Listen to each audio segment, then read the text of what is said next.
Hello and welcome to the Milan Talk podcast. I'm your host, Sumit Paul, and on this episode of the pod, I'm going to be taking a closer look and a deeper analysis of the midfield partnership that is developing between Ismael Bennacer and Franck Kessie. Now, the forwards will get plenty of praise for the goals that they've scored since the restart. The defence has been impressive, and that has all collectively resulted in a great run of form over the last few weeks. However, the midfield partnership in the heart of the side, the double pivot in front of the defence in the 4-2-3-1 system, has also been just as important, and it's been really impressive to see both Bennacer and Kessie put in some excellent performances. Now, individually, they've done really well, but the most impressive aspect of this is that they've actually starting to build a serious partnership with great chemistry, understanding, and you'll see in the images in the coming minutes how that partnership is now developing, both in terms of their ability on the ball and as well as providing the protection in front of the defence and the press they provide in midfield to get the ball back. So let's kick things off first of all with how effective they are on the ball. Now, this first image is one example of many that I could have found in the last few games. I've taken the ones that I'm going to show you from Lazio and Juve wins, and it's just a simple thing, but it's very effective. Now, they do swap, so sometimes it will be Kessie picking up possession, he'll pick out Bennacer, but on this occasion it's Bennacer with his back towards the Juve goal, picking up possession, and Kessie is already in a huge amount of space. He's got time, he's got space to receive that ball, turn and play the next pass. You'll see this constantly through the next images I'm going to show you, and the understanding where one goes and gets possession and the other one stretches the play, stretches out to the other flank and creates that option to really get us moving quickly in attack. So you'll see, if you're watching these clips in their entirety, Bennacer, Kessie, Fiatheo, Kessie to Çalhanoğlu, Kessie to Castillejo, Kessie to Rebic or Ibrahimovic. The ball moves very quickly from this position into our attack, and that's what these two do very well.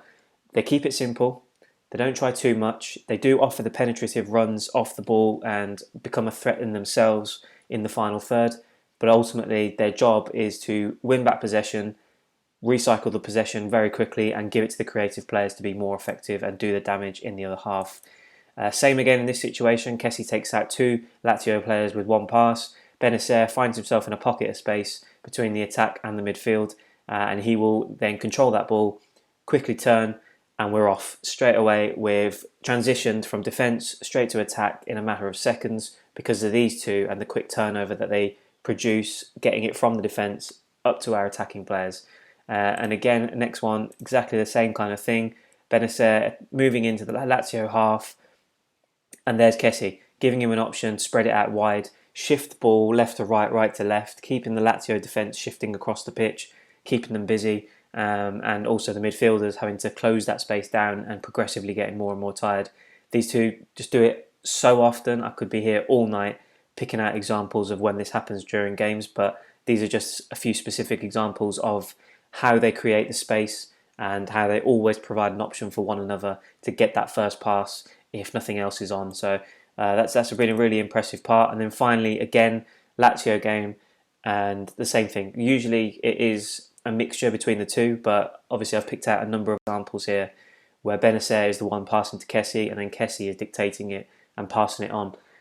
Now, Bennacer's probably got a bit more to his game, I would say, but Kessie has, and I've criticised him as well, but he has often been criticised for his lack of impact in the final third, and the kind of lack of composure and quality that he's shown when he's got into good attacking positions, but he's never been able to find that decisive final touch. This role and this system that they're playing in, I think absolutely suits him to the ground. Now, we saw at Atalanta, yes, he can be an attacking threat. He scored goals. He was a real threat down the right with Andrea Conti, no less. And there was an element to his game where, yeah, you could look at it and say he is an attacking midfielder. He was only 20 at that point. I think that was his ultimate sort of freedom to allow him to play that role. And I think now, as he matures, as he develops as a player, matures and gets experience, I think there's going to be much more to his game. But I also think we're now making the most and maximising the strengths that he has. We know he's physical. We know he's powerful when he makes runs forward. We know he's tenacious, he's combative, and he's got energy in abundance. So using those strengths to our advantage, He's keeping it simple when he's on the ball, and he's being very, very effective with his defensive work and getting that transition from defence up to attack very, very quickly. And that's why you see that we're now posing more of a threat to the opposition, because Çalhanoğlu, Castillejo, Rebic, Paqueta, Ibrahimovic, whoever it may be, in the final third, they're now getting the ball quicker before the other team can settle into their shape, and they're now posing more of a threat, and we're getting more goals. And I do honestly believe that Bennacer and Kessie are a very important factor in that. So that's the passing side of it, and now I'm going to move over to the press. And starting with this first image, you'll see against Lazio again, Bennacer is the first line of press. You've got Theo Hernandez going over to Manuel Lazzari, cutting off that supply up to the top two. And then Bennacer is closing in and cutting off that option into midfield, who I think that is Sergej Milinkovic-Savic. I may be wrong. Apologies if I am. And those two, that two-man press there, the initial press, is putting the pressure on, forcing Lazio backwards. And that ultimately on this occasion actually worked, and they went back to defence to rebuild the attack. What you see interestingly here, though, is that Kessie is moving across, shuttling across into the space vacated by Bennacer, and then he is now the second line of press, because if Manuel Lazzari beats Bennacer and Theo somehow, Kessie is there to mop things up, get across, close that space down, and kind of crowd Lazio out of that situation and get the ball back as quickly as possible. So that's a really, again, and that comes down to a chemistry and an understanding of positioning where Bennacer is, but Kessie has identified where he is, and he is now moving across to make sure that space is filled, and if Lazio do break that press, he is there to mop up and make sure there's another line of defence there to stop them from getting any further forward.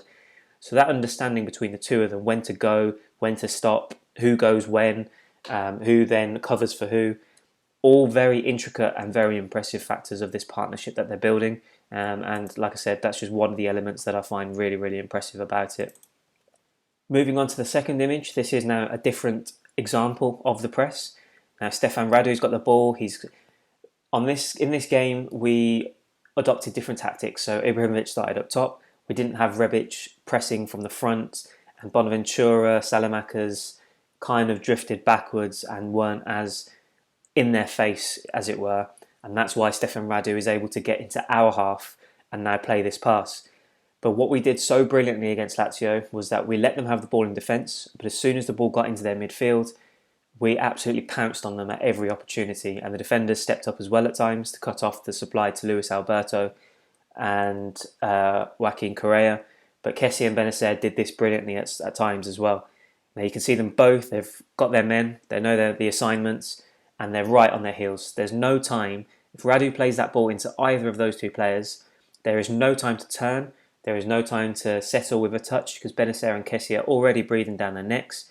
And so the only direction that ball is going to go is either back to Radu or back to a defender, or a first-time pass out wide, which has every opportunity of being intercepted or the player in possession being dispossessed.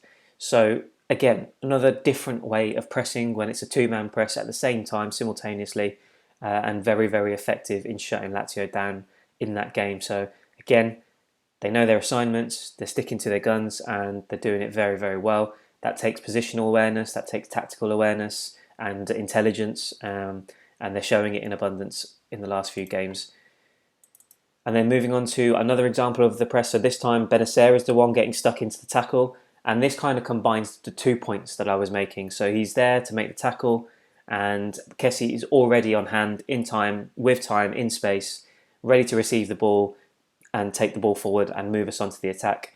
And again, like I said before, this isn't just a Bennacer, Kessie, the one-way system.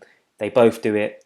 They both work well together in terms of who goes out and gets the ball back, and then who is ready to receive possession to get us moving up the field. So this is a combination of both elements, and it kind of just sums them up really in what the job that they're doing by winning possession back, quickly recycling possession and getting us on the attack. And that has been very, very effective.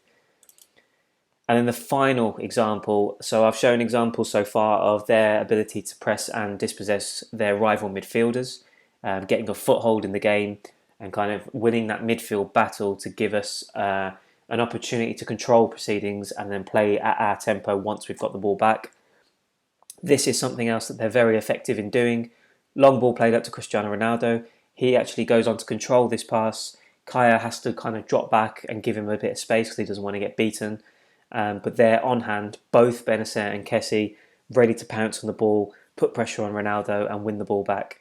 And that is another thing that they do so well. That quartet, Kaya, Romagnoli, Bennacer, Kessie, are working really well together, and they're really congesting that middle part of the pitch and not giving teams much room to breathe. Juve did really well. I have to give them credit. They were very intelligent and clever with their passing to find their 3 men in midfield and their 2 wingers in space, picking out holes in our defence in the final third. So I have to give them credit for that, because they did something that Lazio weren't able to do. Because if you think about it, Ibrahimovic started both games and we didn't press from the front. We kind of sat back and were a bit more standoffish. So credit to them for being so threatening for the first 60 minutes, but we all know how that game ended up. And Bennacer and Kessie, gradually, as we came back and got the momentum, they became more influential in the game, and Kessie in particular with his distribution was very impressive.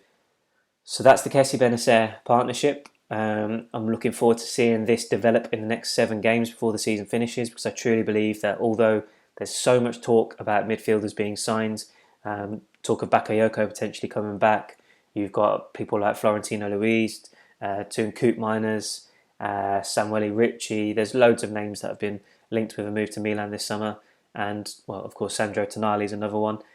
And obviously we do need quality in depth, so I'm not adverse to another midfielder joining, but what I would say, on the basis of what we've seen in the last few games and hopefully what you've seen from the analysis of this video, these two are very much making sure that they're going to be cementing their place in the starting lineup moving forward if they can contain and maintain this level of performance and form. I hope you enjoyed the video. At Milan Talk 1 on Facebook and Twitter for more reaction and opinion and more tactical analysis on milantalk.com, as well as plenty more opinion stuff on there. I will be back with the pod on Sunday after the Napoli game. Great run of form we're on, and hopefully that can continue this weekend with another big game up. And it wouldn't surprise me if we're talking about another top performance from both Ismael Bennacer and Franck Kessie. Until Sunday, Forza Milan.